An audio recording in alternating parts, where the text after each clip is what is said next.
Hey guys, I'm Katherine McNamara from Shadowhunters, and you're watching TVLINE. Clarissa Fairchild, you are hereby sentenced to death.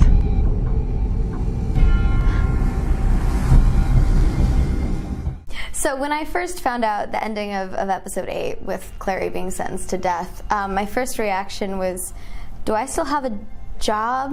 Is this their way of telling me I'm fired? What happened? But obviously that wasn't the case. I double checked though, but it wasn't the case. It's just a function of the story. But it did freak me out for a minute.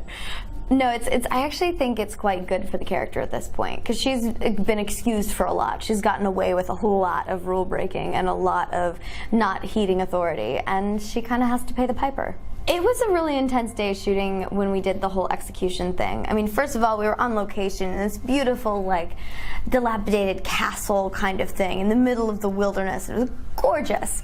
But the way in which Shadowhunters execute people is basically burning them alive. But it's a combination of the fire rune and the silence rune. So you're being burned alive, but no one can hear you scream. And it's kind of the most disturbing thing I've seen in a long time.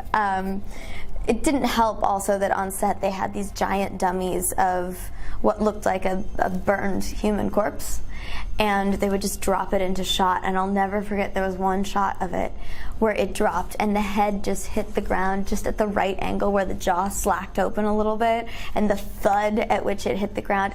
There's no acting that happens in our reaction shots when we're looking at that. That's just pure human guttural dread.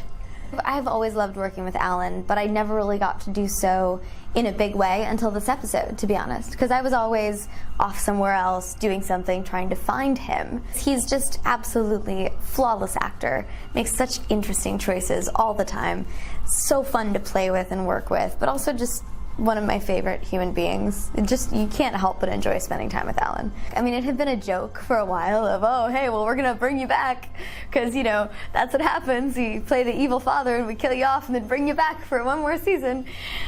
And then we did, and it was great.